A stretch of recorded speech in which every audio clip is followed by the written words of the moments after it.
I remember in those first couple visits with the pediatrician, he was so kind to me and he said it. I know that's such a fragile time, and I know he knows it's a fragile time for a new mom. And so he said it with so much kindness, but that's when he recommended to start supplementing with formula. And I just remember leaving that visit just in tears because I thought, what am I doing wrong? I've obviously done something wrong. We want to empower you to make fully informed choices about your pregnancy and parenting options. Let's talk about what's next now that pregnancy has entered the chat. Welcome back to Pregnancies Under the Chat. Today we have Holly Chandler on the podcast. Holly's on staff here at the Pregnancy Network and also happens to be one of my good friends. Holly, it's a real treat to have you on the podcast today. Today we're going to be talking about what to do when your breastfeeding journey doesn't go as planned. This is something Holly and I have talked about offline, so I'm excited to share this episode today and hopefully it will be helpful to other moms going through the same thing. Holly, is there anything you'd like to share with our listeners before we get started? Yeah, I think I just want to share that I don't come from a medical background, so this is just my personal story, and hopefully it will help some moms out there who might be going through the same thing. Awesome. Yes, it's so good to hear from other moms' stories. I just love those perspectives myself, so I'm hoping that this will be super encouraging for people. So, what was your journey with breastfeeding like for both of your kids? Yeah, absolutely. So I have 2 kids. I have a boy and a girl.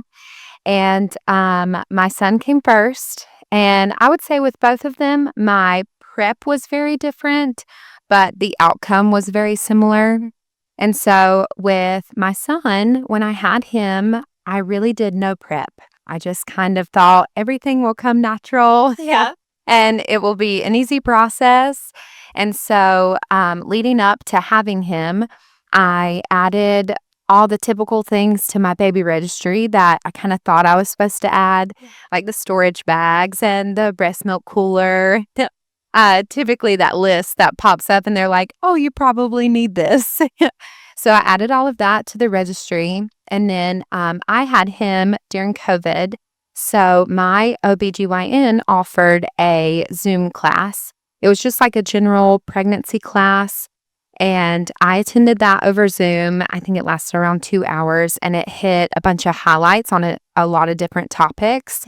And it did talk about breastfeeding, but it was mainly just the importance of breastfeeding. So they didn't talk about any type of lactation services or if you should do anything leading up to going to the hospital or what it would be like at the hospital or even after.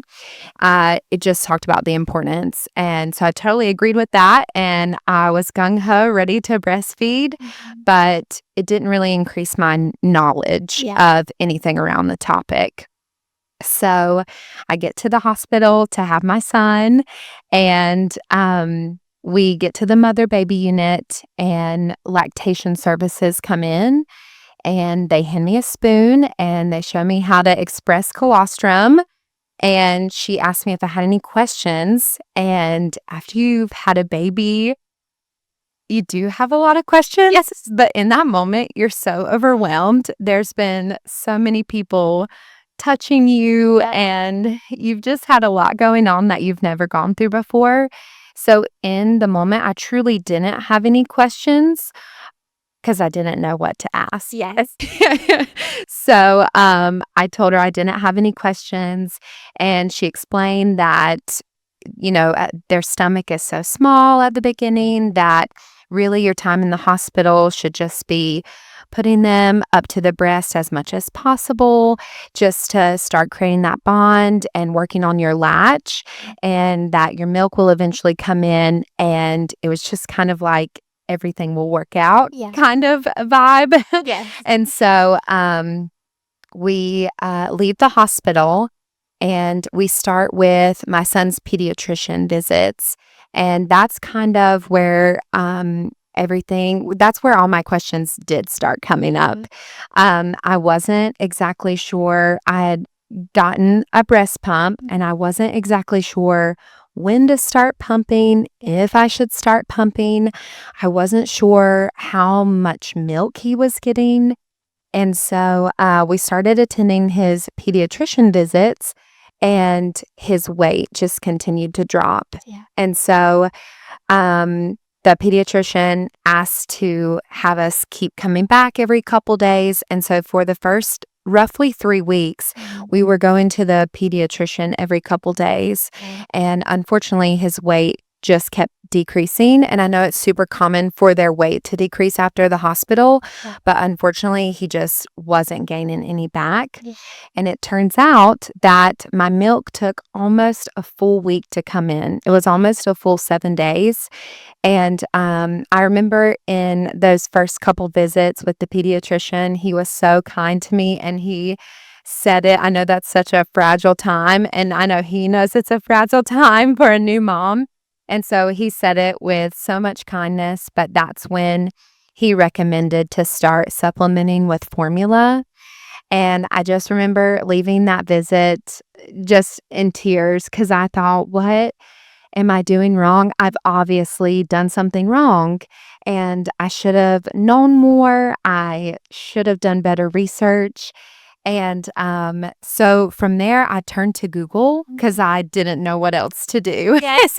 I wasn't super comfortable talking about it with friends or family. So I just started Googling things, and Google gave me just a wide range of answers. Yes.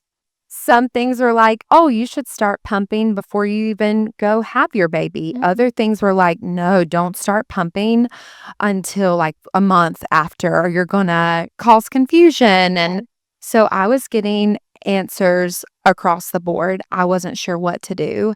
And he also just kept continuing to lose the weight. And so along with the sadness, I knew he needed to be fed, and I knew I just wasn't producing enough. So I ended up introducing formula. The pediatrician, I hadn't bought any formula because I wasn't planning on using any. So the pediatrician sent me home with some formula, and I very, very reluctantly made a bottle with formula. And we did see him start to gain weight. And so the pediatrician gave me some good recommendations on increasing my supply. And I remember him saying a lot of first-time moms, like, you have stressed mom milk. And it really was true. I think I was stressing myself out, not only because it took me so long just for my milk to come in, but even when it came in, it truly felt like a trickle was coming out. I remember, the bottles that come with your breast pump, they'll be like 10 or 12 ounces. And I remember I would get done with a pumping session and I would hold the bottle up and it looked like just a small, like, watery, milky, thin layer at the very bottom. And it just felt like nothing. And so I just remember from that moment on, I was like, I need to turn this around. I kept thinking, this is my fault. I should have done something different. So I immediately started joining different, like, exclusively pumping mom groups on Facebook and ways to increase your milk supply groups on Facebook. And I started power pumping. I saw all these different options that were being recommended, and a lot of times the consumer world gets you, and it was like, oh, you need to buy a different breast pump. You need to buy a hands-free breast pump. You need to purchase this food, this supplement. It will increase your supply, this breastfeeding cookies, all of these different items, and we just didn't have any of the money for that. So I chose the free option, which was power pumping. And so for the first 2 months with my son, I power pumped almost every session. Sometimes it would be every other if I was tired or overwhelmed, but I would power pump as often as I could. And even with power pumping, I never saw an increase.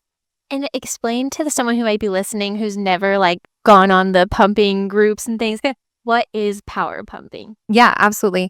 So there are a couple different interval ways to do it, but power pumping is essentially where you pump for a period of time, take a short break, start pumping again immediately, and it's supposed to stimulate more milk production because it's telling your body your baby is wanting more milk. Yeah. And your body is not giving it. So your body's like, oh, well, the baby, or in that instance, the pump, asked for milk for a longer time. So I need to produce more milk. And that's essentially what it's stimulating. And unfortunately, even with my months of power pumping, I just never saw an increase in output.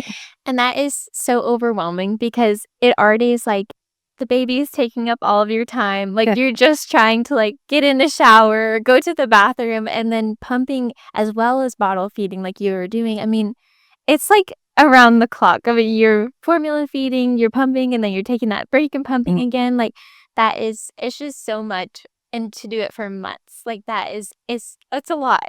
It really was a lot, and I can still see, in my head, a memory I have. I remember I was power pumping during the day, and I'd put my son in his little bassinet, and he was sitting and crying in his bassinet, and I was thinking, "I genuinely don't know what to do because I'm trying to produce this milk, and I'm trying to do this for him, so I don't know, should I stop pumping and pick him up, or do I let him cry for 20 more minutes so I can try to stimulate more milk?" Oh my gosh, I have the literal exact same image of my head of my son on the bed and me. I had a manual pump and I was just trying to pump and he's screaming and I'm like, oh my gosh, I'm trying to. It's so overwhelming. I mean, being a new mom can be overwhelming and beautiful at the same time, but overwhelming. So I feel you on that, and I know that it can be so overwhelming. So anyway, continue your story. I just wanted to clarify the power pumping piece for our listeners. Awesome. Yeah. And so with my son, I decided at 2 months, I just was not seeing an increase in my supply. I was power pumping day and night, and it was really taking a toll on my sleep. It was taking a toll on how I treated my husband. And so I just decided in that moment that it was time. I talked with my husband about it. I, at that time, was supplementing with so much formula. It wasn't a huge step to stop at that point because I was getting maybe a half ounce with every feeding for him of breast milk. Yeah. So I just decided that I was going to stop. I ended up stopping cold turkey because once again, I didn't have anyone in my life to, I'm sure I had people in my life to ask, but I didn't want to. Yeah. So I turned to Google, didn't know how to stop. Yeah. So I actually just woke up one morning and stopped pumping. Yes. We just talked about this too. And I was like, no one tells you how long it takes to wean if you're pumping, because everything online's like, oh, drop one feeding with the baby. And it's like, okay, but I don't it's so confusing. So I love that you said that. And thankfully you didn't get mastitis from doing that. But I mean, I had the ice packs in my shirt. I was trying to go as long as I could without pumping. I mean, it's hard when you don't have the information or too scared to reach out and ask for it, because it really is, as we're going to get into, so sensitive with the whole breastfeeding, formula feeding. Sometimes it can feel like you don't know which person's going to help you and which person's going to maybe be a little bit judgmental of your choice. So yeah, I totally get why that's just it's hard. Yes, yeah, and it was, and so I just stopped cold turkey, and we switched completely to formula. So then, fast forward to about 3 years later, I get pregnant with my daughter, and this time I was like, I'm going to take a completely different approach. Instead of no prep, I am going to just try to get as much information as I can. Yeah. So I ended up talking with some girls at work, and I got introduced to a lactation consultant. I ended up going to see her in my second trimester, and it was amazing. It was a game changer. She was a wealth of knowledge that you would think you would know with having a baby before, but I didn't. And, she just knew just from the get-go how to help me, how to comfort me, and how to encourage me. Yeah. And, I went to the hospital this time with so many resources. I knew if I needed to start pumping, when to start pumping. Yeah. I knew, how to collect colostrum better, Mhm. and I just felt so much more confident after seeing the lactation consultant, going into that second pregnancy. Yeah. And so, I went to the hospital. The hospital was pretty much the same. I was seen by lactation services at on the mother baby unit, Mhm. and they brought in that same spoon. They nothing changed Yeah. after 3 years, and, they explained colostrum and, just reminded me that it might take a couple of days for our milk to come in, and, so the hospital was pretty much the same, but then when I got home from the hospital, I just had so much more support. Yeah. The lactation consultant, she came to my house for that first visit, and then after that, I got to go see her. We were weighing the baby, we were doing feeds, we were talking about latching, and, as far as the prep, that's what was different, but then the outcome was pretty similar. Yeah. Um, my milk took not as long, but it was a good 5 or 6 days this time, Mm.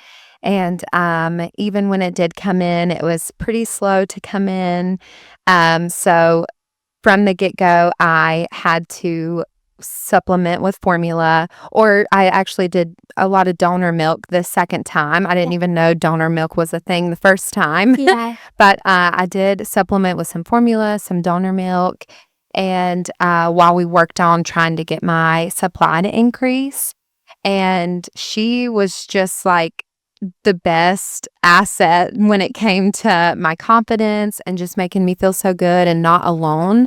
I know my first time I just felt alone, and, I think I internalized a lot of those feelings and felt like it was my fault, and so this time it was so nice to have her there just to comfort me and encourage me even when things weren't going my way, Yeah.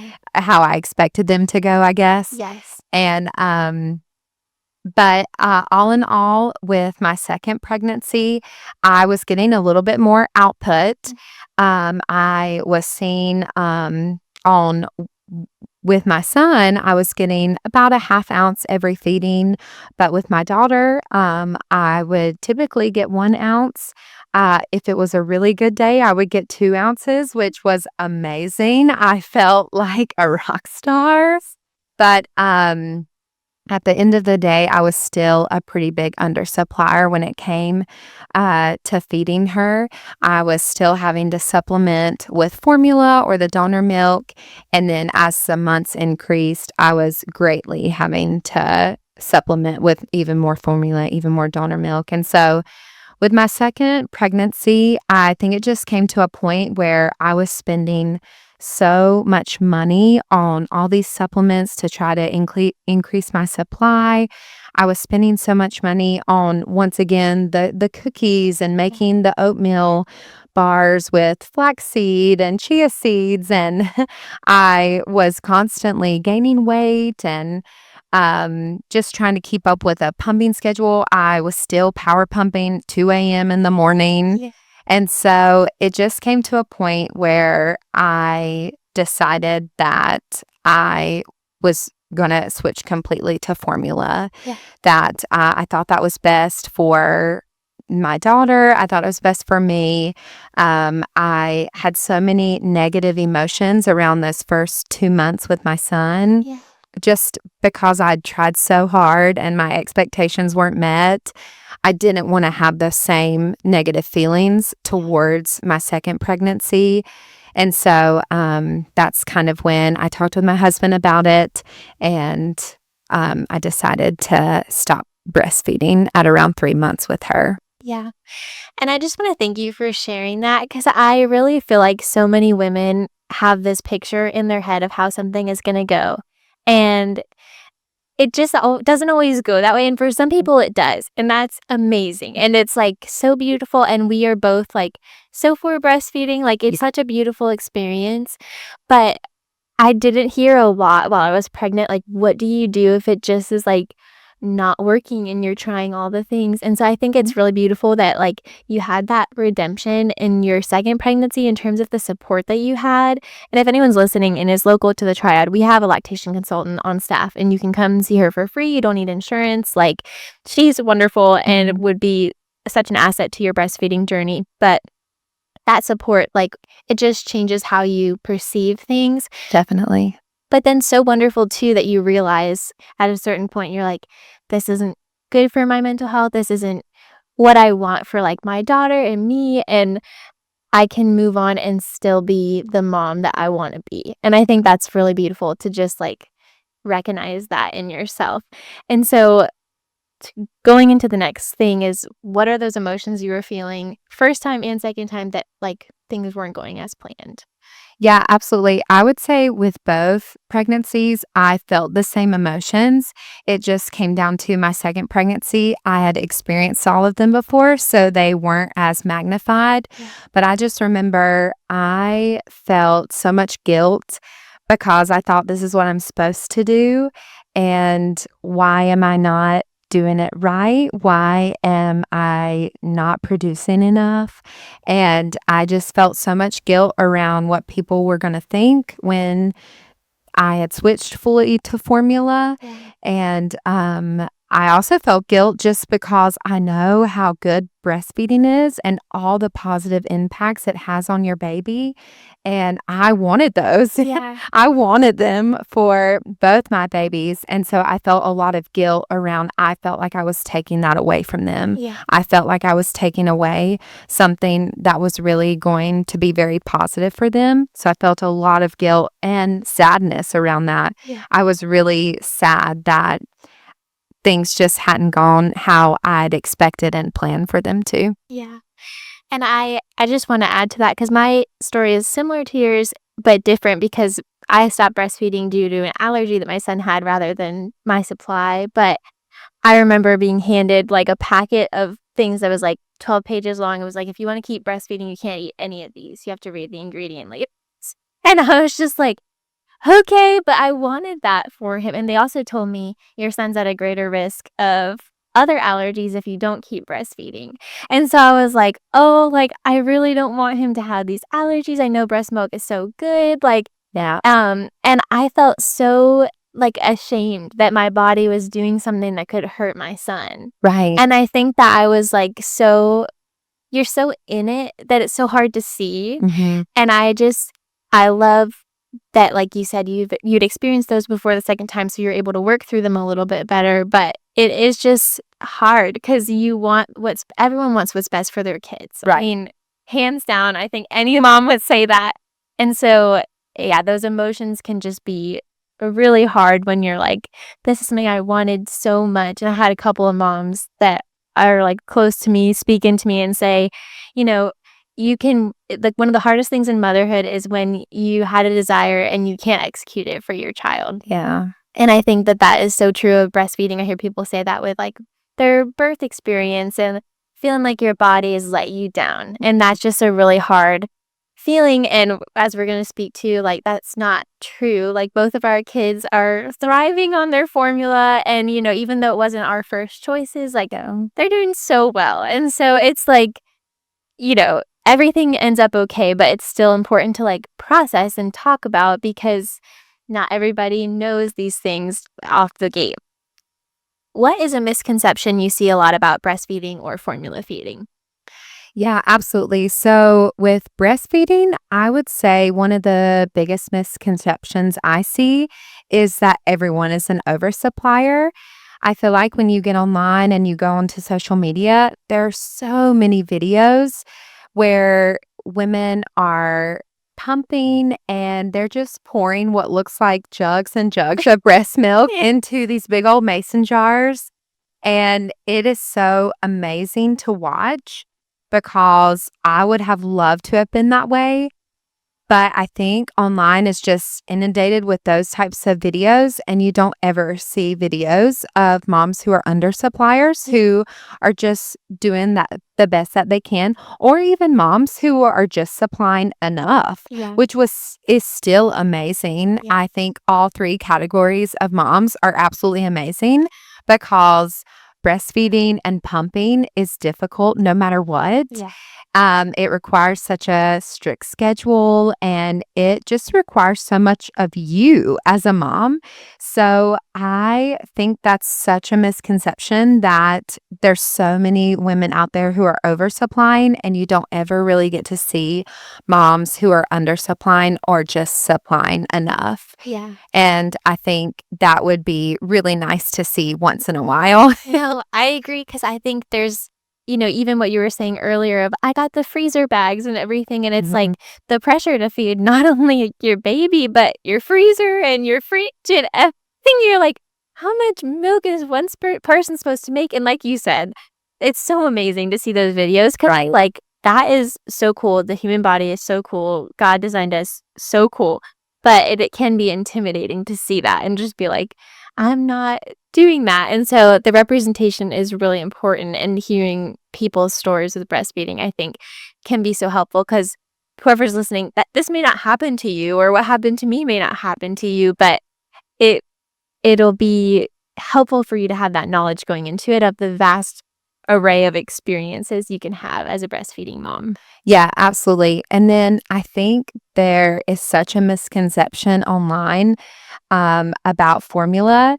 I think that there are so many videos sometimes that can pop up that it's just poison that you're feeding your child, and it makes you just feel so bad that you even had to switch to formula when formula is actually a really big blessing because if you're an undersupplier like I was, you can supplement with it and your baby is going to gain the weight that they need and they're going to be full. And I think there's also that misconception of that if you have to give your baby formula, you're almost starting them off on the wrong foot. And that's just not the case. Formula is there to help us as moms. It's there to make sure that the baby is getting the nutrition that they need. And so I also hate that there's that misconception that formula is just a really negative thing for your child.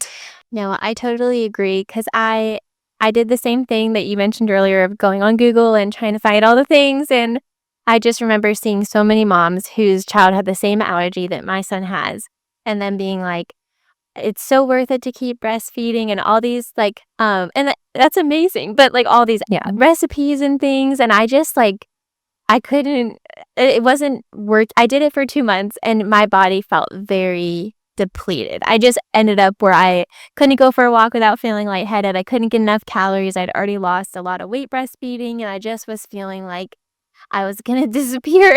I just kept going like that. And so that was what happened for me in my story. But I found this article that I'll link in the description of the show. It was called How to Overcome Formula Feeding Guilt.